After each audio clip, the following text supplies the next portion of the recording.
Hello, good morning. We are starting lecture operating characteristics of three-phase induction motor.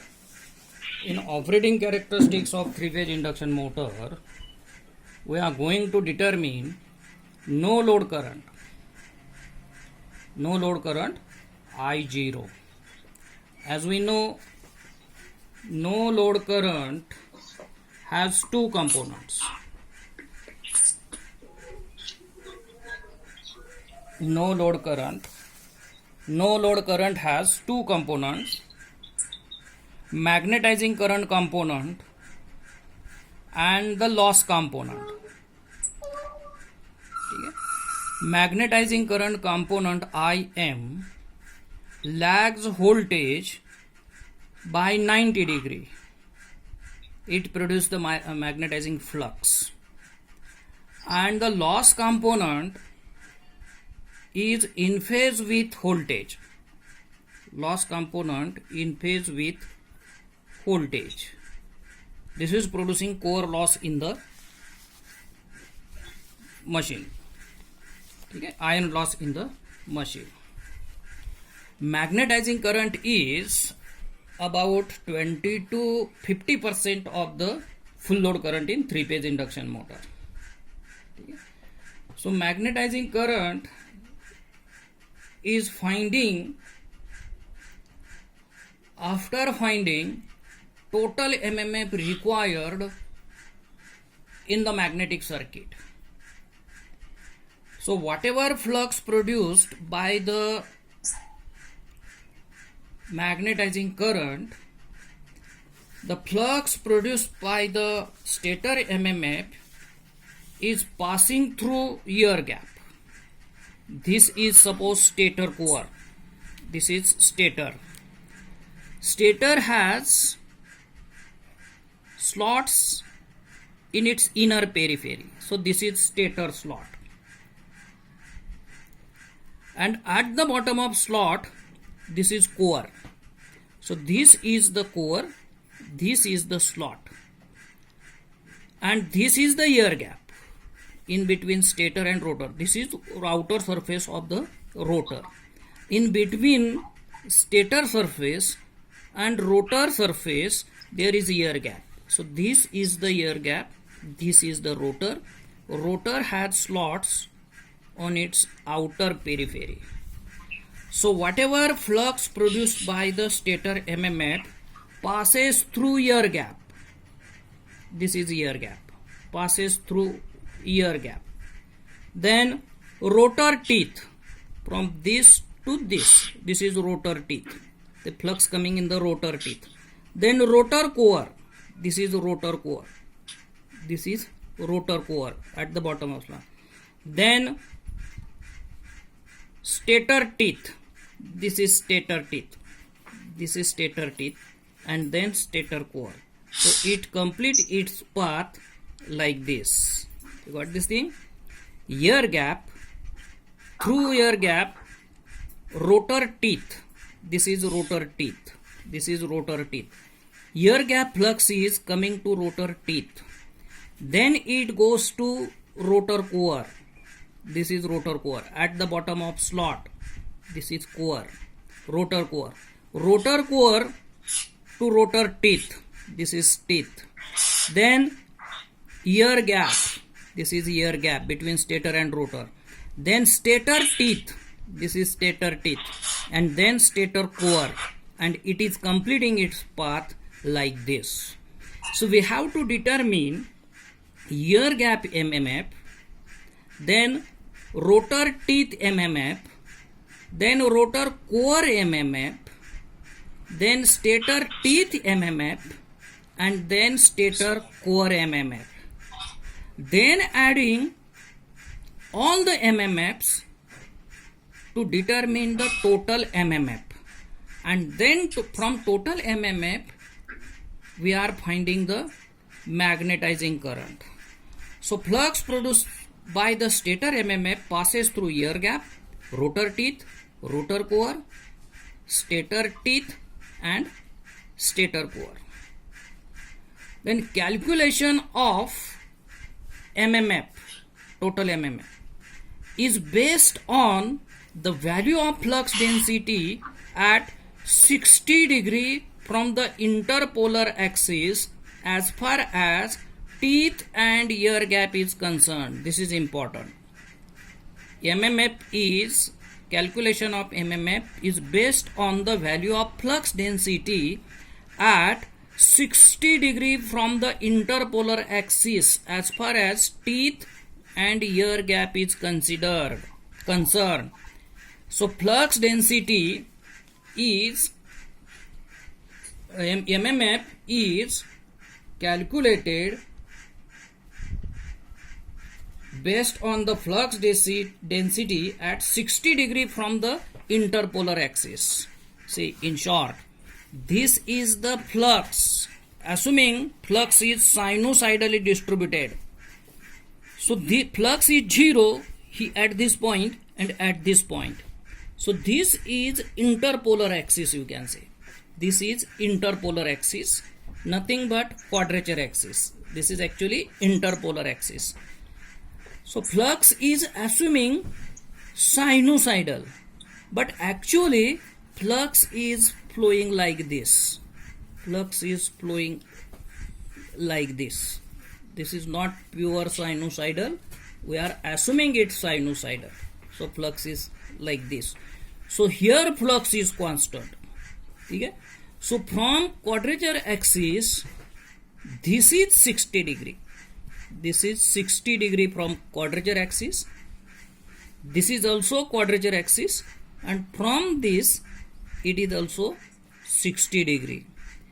So flux density is calculated at 60 degree from the interpolar axis. Interpolar axis where flux is 0, and polar axis here flux is maximum.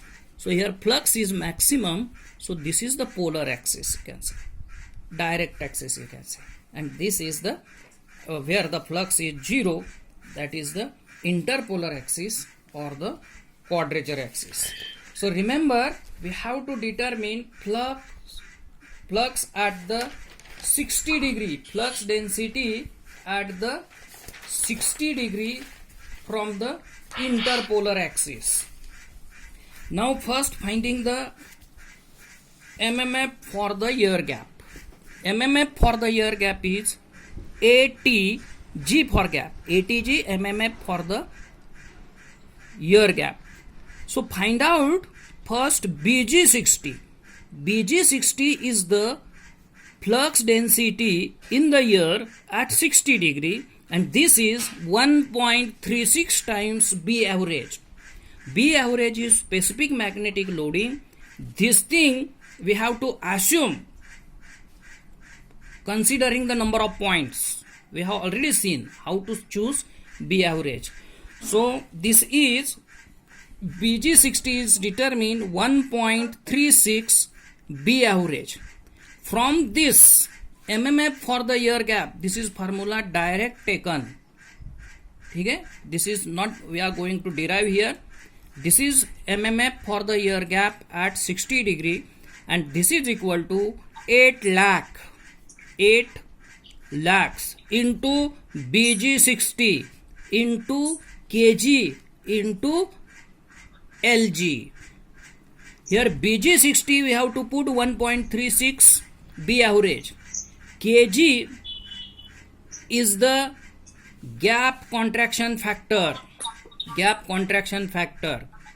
and kglg is the gap expansion factor.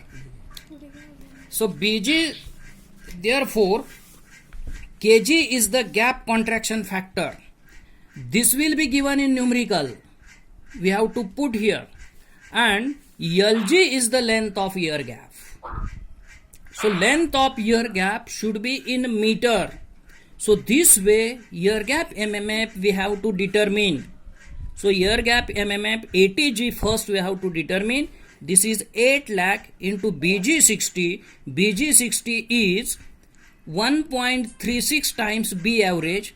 B average will be given in numerical. You put here, calculate BG60, put here, kg is gap contraction factor.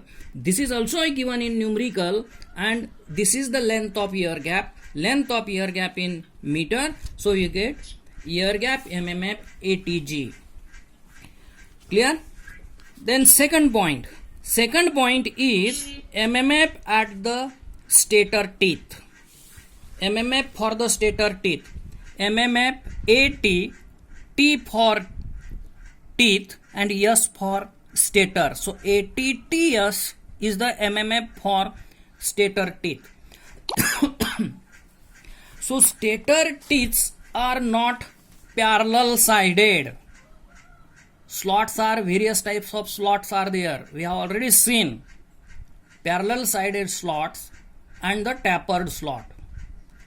Parallel sided slots are used in small rating machines where the flux density from top to the bottom of teeth remain constant. So parallel sided teeth are like this. This is slot, this is teeth, like this, slot and teeth. So this is the teeth, this is the slot, and this is again teeth. So this is the width of teeth, and this is the length of teeth. This is the length of teeth. So area of tooth is WT into Li. This is the area. So WT at the top, this is the area. L is axial length. It is same. So area at the tooth of at the bottom of tooth and at the top of tooth is same. So whatever flux is coming here, passing through teeth like this, so area at the bottom and area at the top is same. So flux density at the bottom of teeth and at the top of teeth remains same. But this type of slots are used in small rating machines. But in big rating machine, slots are narrow ended or taper type slots. Slots are generally, this is slot. This type of slots are used. This is semi enclosed, you can say, or narrow opening slot, this thing. So this is tooth. This is tooth. And at the bottom of slot, this is core. This is core. So if we see here, this is the width of tooth, WT. And L is same. This is the L. L is same. So area here also, area of the teeth is WT into Li. So Li remains same, but WT if we find at the bottom and width of teeth at the top is different. So area of tooth at the bottom and area of tooth at the top is different. So flux density throughout the teeth is different. So that we have to determine flux density or mmf at 1/3 height from 1/3 height of tooth from the narrow end. This is narrow end. So we have to determine mmf flux density mmf at the height of 1/3 from the narrow end. So this is 1/3 height, you can say, from the narrow end. This is narrow end of the slot. So this is the 1/3 height, and same is for the teeth. So 1/3 height of slot, nothing but 1/3 height of teeth. So number of slots and number of teeth are same, we know. So flux density at 1/3 height of tooth from the narrow end is determined. So this is, we have flux per pole. We have flux per pole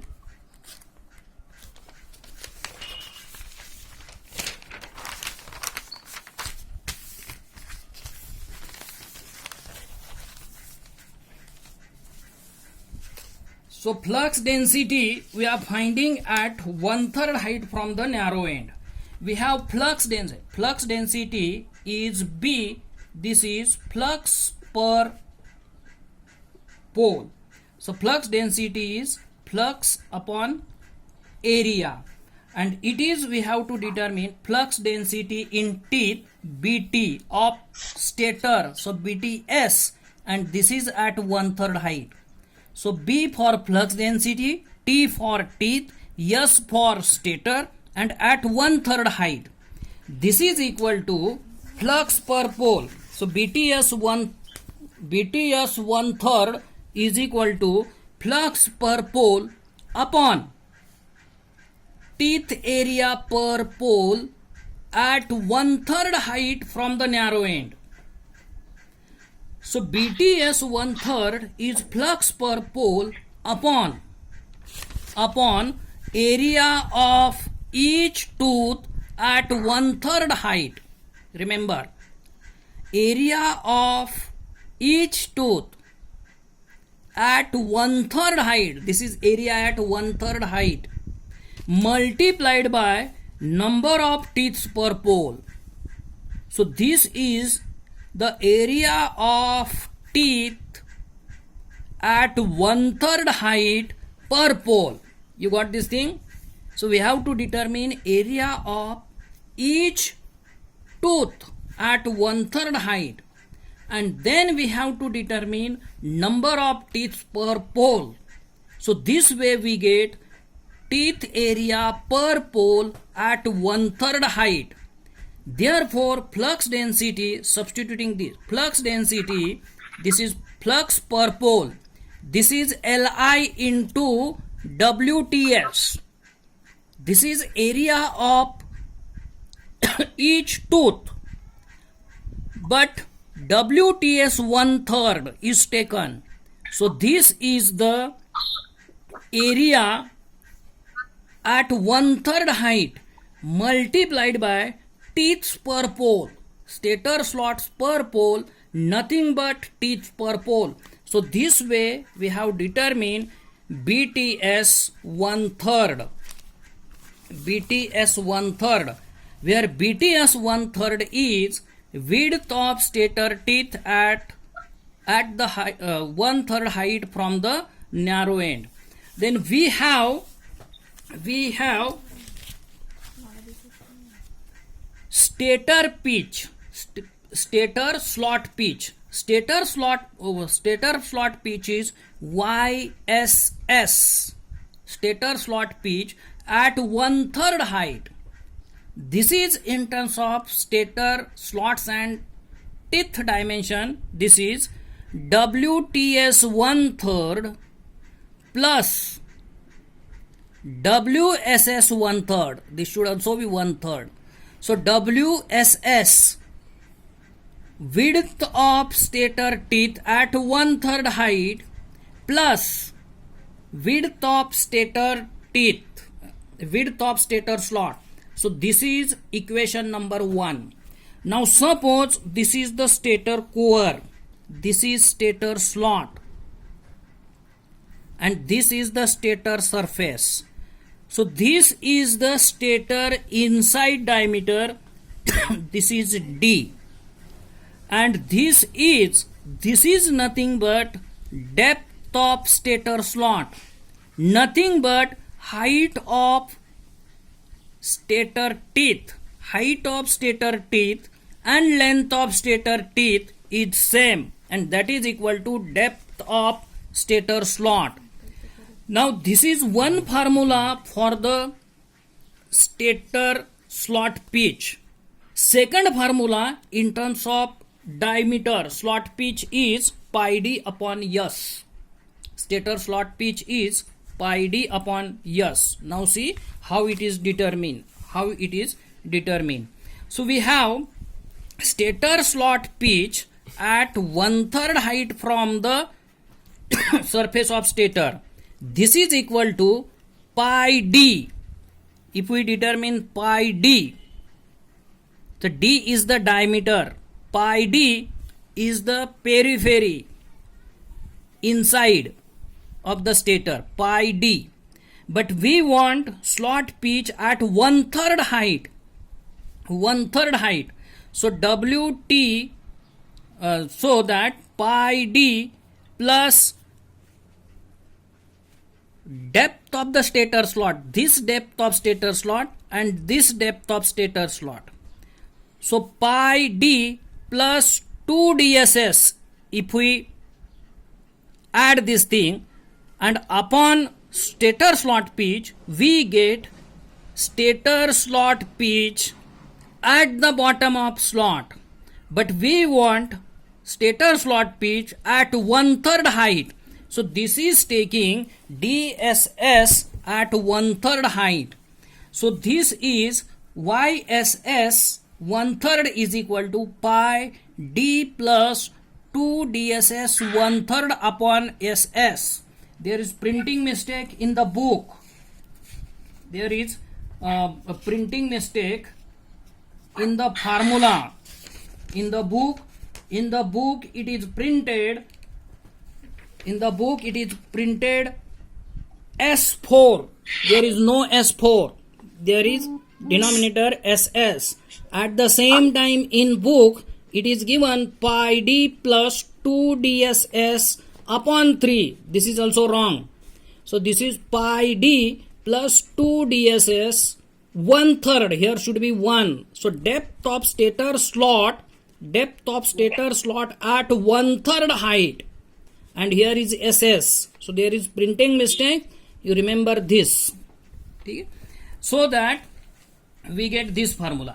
Now equation 1 and equation 2, its left hand side is same. So equating. So if we equate this thing, WTS 1/3 is determined like this, pi d plus 2 dss 1/3. So this is nothing but periphery at 1/3 height from the narrow end divided by slot pitch, divided by number of slots. So this is the stator slot pitch at 1/3 height minus WSS, width of stator. So this way we get width of stator teeth at 1/3 height. This thing